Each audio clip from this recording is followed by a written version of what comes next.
एक बार प्रेम से बोलिए सच्चे दरबार की जय। हर हर महादेव, हर हर महादेव। हम आदित्य लोकगीत चैनल से भगवान भोलेनाथ माता पार्वती जी के चरण में कोटि कोटि प्रणाम करतनी। आधा शक्ति जगदम्बा माता जी के चरण में कोटि कोटि प्रणाम करतनी। धरती पर बैठल धरती माता जी के चरण में कोटि कोटि प्रणाम करतनी। हरिंदर भैया लीलम दीदी जी के चरण में कोटि कोटि प्रणाम करतनी। जितना यूट्यूब के माध्यम से गुरु बहिना गुरु भैया दीदी लोग देखतनी, सबके चरण में कोटि कोटि प्रणाम करतनी। हमार प्रणाम से इनकार होई गुरु बहिना। देखिए गुरु बहिना, एगो बड़ा दर्द भरा कथा बाटे।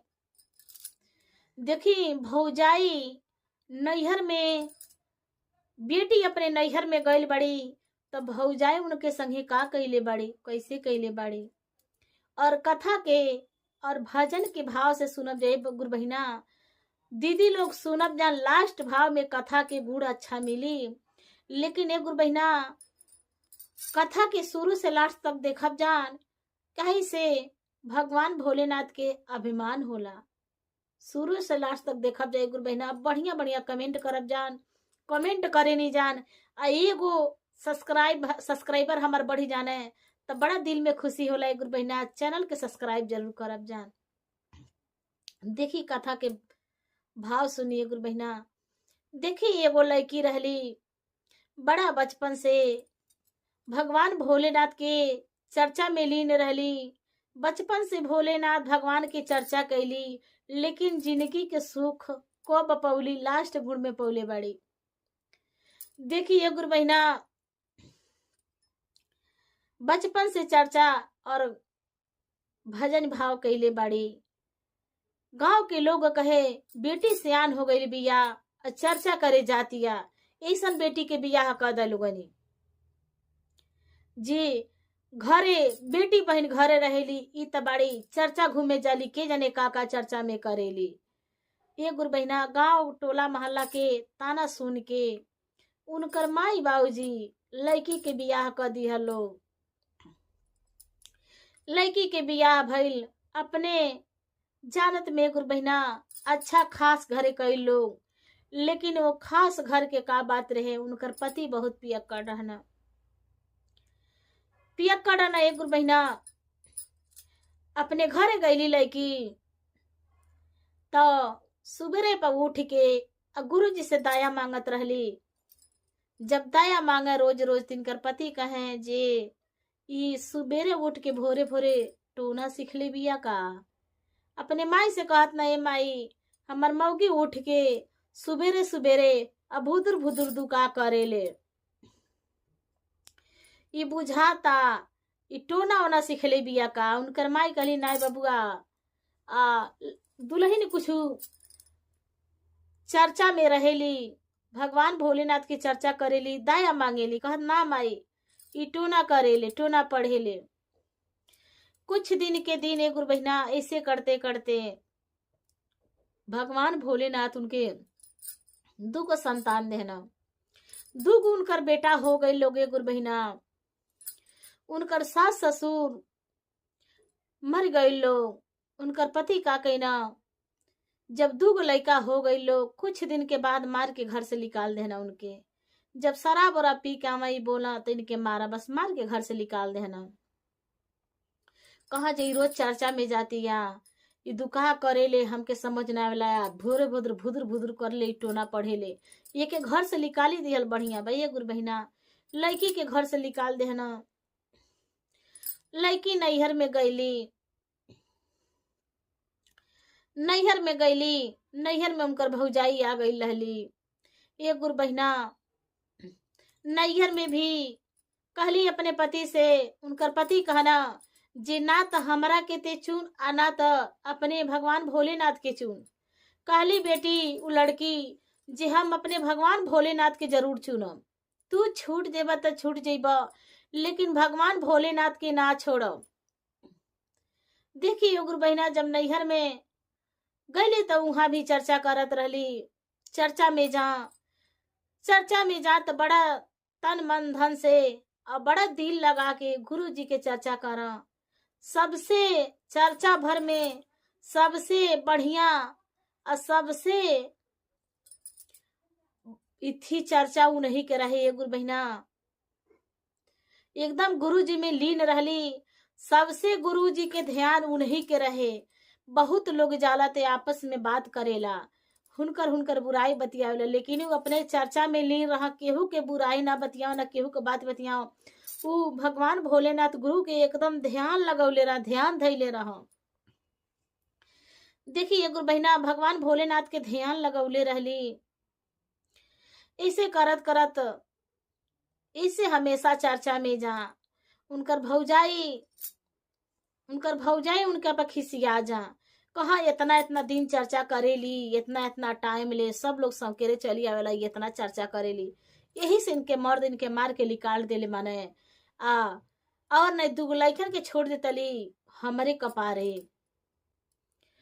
कपारे छोड़ देतली। लइका ला उनके का करे गुरु बहिना, नैहर में मजदूरी ददूरी कई के और लइका लोगन के पढ़ावा और लइका लोग के स्कूले भेज दा, अपने चर्चा में चली जा। ये गुरु बहिना एक दिन के दिन रहे, चर्चा में गईली और लइका स्कूले से आई लोग। तो जब घर में माई ना लौकी है तो उनकर मामी लौकली, कहना ये मामी हमके खाना दो, खाई भूख लगल बा। देखी एक दिन के बात रहे गुरु बहिना, उनकर मामी का कैली, भाते में जहर सान के आ दे देली लइका के।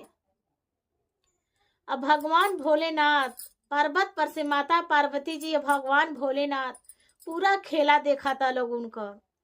का कैली गुरु बहिना, सान के भाते और दाली में जहर दे देली लइकन के।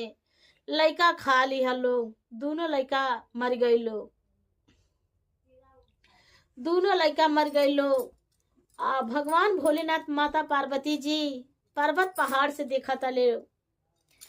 देखी गुरु बहिना लइका त मर गईल बा लोग, लड़की के लगे सनेसा गईल, ए दीदी चला तहार दोनों बालक लोग रहा लोग, उनके मृत्यु हो गईल बा, चला।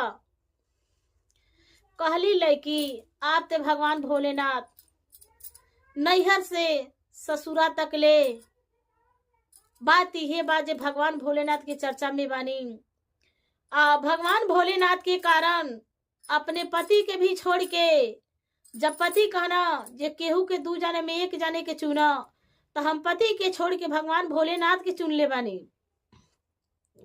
अब भगवान भोलेनाथ के दिहल बालक हलो, जैसे भगवान भोलेनाथ, जैसे भगवान जी के महिमा, भगवान भोलेनाथ की महिमा, जैसे हमरे के जिंदगी निभाई हमरे बालक लोग की, जैसे यहाँ की महिमा बा जैसे ही करी। लेकिन हम भगवान भोलेनाथ के छोड़ के जाए वाला नहीं थी, जब तक दाया ना ले तब तक। देखिए गुरु बहिना भगवान भोलेनाथ के दाया मांगते मांगते इनके बहुत टाइम हो गई। गांव के लोग कुछ बहुत गईल, कहता ये बेटी नैहर में रहली, ये बेटी अचाला तारे बेटा के मृत्यु हो गईल बाटे, तहरे बेटा के अंतिम संस्कार बाटे। हे बहनी अचला, कहा तड़ी तहा लोग जा लोगन, अबहिन हम भगवान भोलेनाथ से दाया लेले बगैर जाए वाला नहीं छी। देखिए गुरु बहिना बांस उस काट के लिया के बेमान बना देले बालो का, बेमान पर दोनों लड़के सुता देले बालो। और जितना नात रिश्तेदार बालो सब लोग आइल बटे, अपने अपने भाव से और अपने अपने जे जा जमच लागा था तमच कह के रोवत आटे। और कहता लोग माई के ठिकान नहीं बाटे, माई इनकर कहाँ बाड़ी। देखिए गुरु बहिना लाशी तवन शमशान घाट लेके चल गई बालो, शमशान घाट लाश लेके चल गए बालो को चिता सजा गईल बा। तभी भगवान भोलेनाथ से दाया लेके आइल बाड़ी। हे भगवान भोलेनाथ राउर महिमा बाटे, दाया लेके अली, भगवान भोलेनाथ से दाया मांग के लेके अली। देखिए गुरु बहिना अली घरे घरे अली तो देखा ताड़ी केहू नहीं बा, सब लोग शमशान घाट चल गए बा। एगो आन्हर बूढ़ बाड़ी, उनका आँख खिनाई बाटे, उहे घरे बैठल बाड़ी। कहा तड़िए बेटी आ तहर बेटा के चिता शमशान घाट गए। एक गुरु बहना शमशान घाट गईली। जब शमशान घाट चली गईली तो गुरु जी के दाया लगावत तड़ी अपने बेटा के कुछ होखे वाला नहीं छे। गुरु जी के दाया लगौली लेकिन बेटा के कुछ ना भइल, वही तरह मरले बालो। देखिए गुरु बहना महा लोग आयल गईल, देख के चली गई, लेकिन बेटा लोग उठल लोग ना। देखी नारद बाबा गईनी, कहनी नारायण नारायण, गईनी भगवान भोलेनाथ के लगे, कहनी हे भगवान भोलेनाथ, रउआ करतनी बेटी अपने पति के छोड़ के अपने नैहर में आ गई बाई, आ दूगो बेटा बना। हे भगवान भोलेनाथ, इहो बिटिया के हाथ से जाता न, अब केकर सहारा ई रोई हाँ। बिटिया के हाथ से ही हो जाता न। जिन जहर देहले बाड़ी ये गुरु बहिना, उते चुट्टी बनल बाड़ी जे हम तो चोरी कैले बानी, अब हमरे देही के का होई, मतलब जान जाई लोग तो का करी लो। देखिए गुरु बहिना, कहना भगवान भोलेनाथ बिटिया के अब का हो थी। नारद जी कहना जब बेटी के का होई ये लड़की के, चली ये भगवान भोलेनाथ रौरे दाया बरसाई। माता पार्वती जी या भगवान भोलेनाथ सब खेला देखा था लो।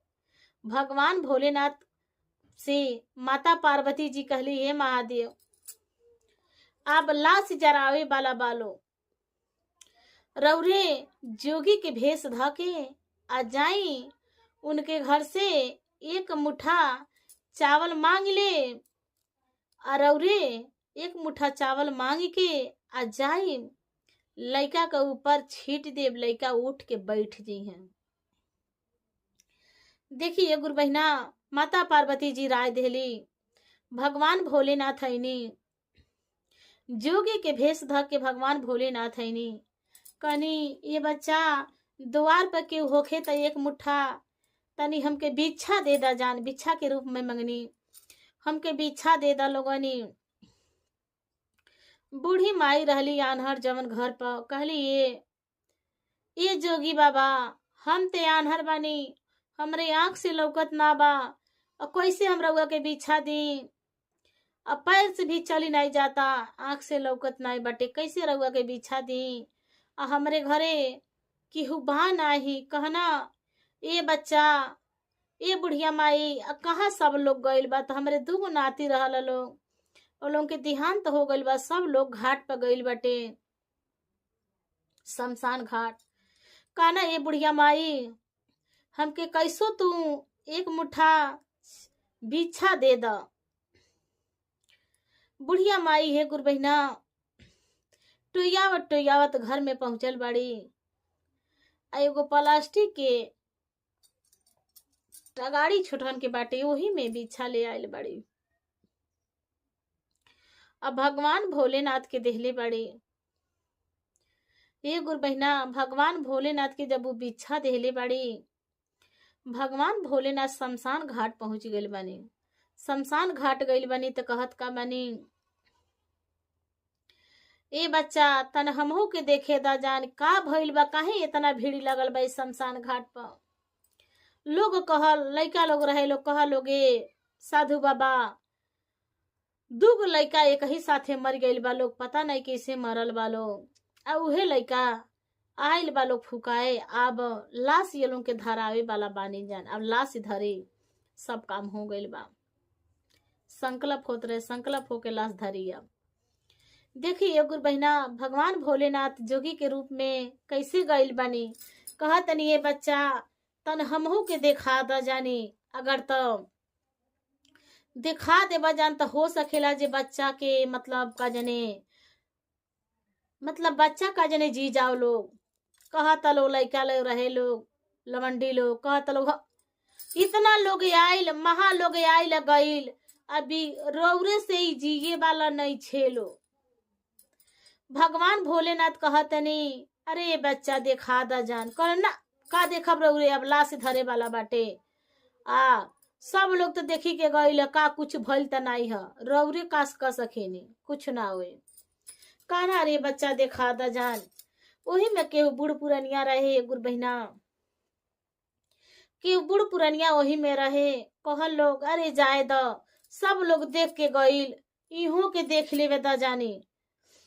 देखिए गुर बहिना इहो भगवान भोलेनाथ भी देखतनी आ माता पार्वती जी आ नारायण वही पर से देखतलो। नारायण भगवान जी देखतनी वही पर से पर्वत पर से देखतनी जा सारी कहानी।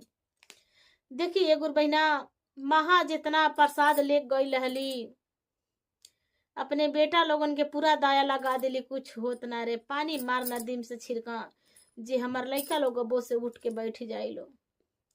ये गुर बहिना कुछ भी ना भइल। भगवान भोलेनाथ का कहनी जवन चावल बुढ़िया माई से मांग के ले गई रहनी उहे चावल लइका के ऊपर छिटनी और अपन दाया लगवनी नदी के पानी छिचकरनी। लइका लोग हर हर महादेव कह के उठ के बैठ गए लोग। जब उठ के बैठ गए लोग हर हर महादेव कह के सब जितना शमशान पर के लोग रहे सब लोग कहे साधु बाबा में बड़ा शक्ति बा बड़ा शक्ति वाला साधु बाबा बानी। पानी छिड़क देनी है चावल छिड़क देनी है। लइका हर हर महादेव कह के उठ के बैठ गई लोग। देखिए गुर बहिना जब हर हर महादेव कह के उठ के बैठ गए बालो तो देखिए लइका लोगन से पूछली बा लोग ये बाबू अब कैसे तहलोन की ई भाव भइल कैसे एंगा भइल कैसे मर गई जान।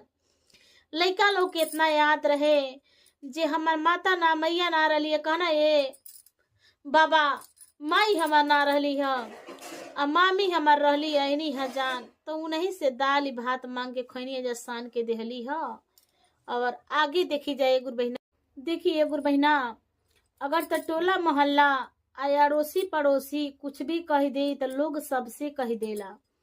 आ जब अपने में खास में कौनो कार बिगड़ी तो केहू से केहू कहे वाला नहीं छे।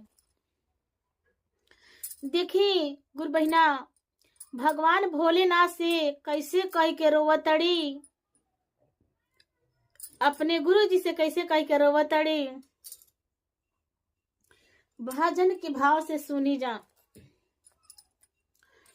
अरे डालिया के चौरा दाया भईने हो हम के करा से कही। डालिया के चौरा दाया भईने हो हम के करा से कही। सासू जी से कही ससुर जी से कही। सासू जी से कही ससुर जी से कही। डालिया के चौरा दाया भईने हो हम के करा से कही। डालिया के चौरा दाया भईने हो हम के करा से कही। भाभी हमार दिहली गुरु जी जहरवा हो हम के करा से कही। भाभी हमार दिहली गुरु जी जहरवा हो हम के करा से कही। अड़ोसी से कही पड़ोसी से कही। अड़ोसी से कही पड़ोसी से कही। भाभी हमार दिहली जहरवा हो हम के करा से कही। भाभी हमार दिहली जहरवा हो हम के करा से कही। गुरु जी से कहा तड़ी हे गुरु जी ई त बात केहू से कहे वाला नहीं छे। डलिया के चौरा दाया भाई ने हो हम के कारा से कहीं। डलिया के चौरा दाया भाई ने हो हम के कारा से कहीं। माई से कहीं कि बाऊ से कहीं। माई से कहीं कि बाऊ से कहीं। डलिया के चौरा दाया भाई ने हो हम के कारा से कहीं।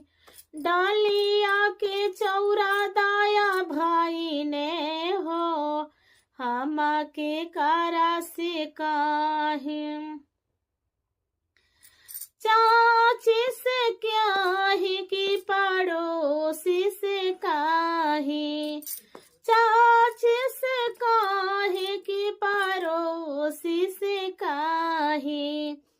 भाभी मोरा दिहली जहरवा हो हम के कारा से काहे।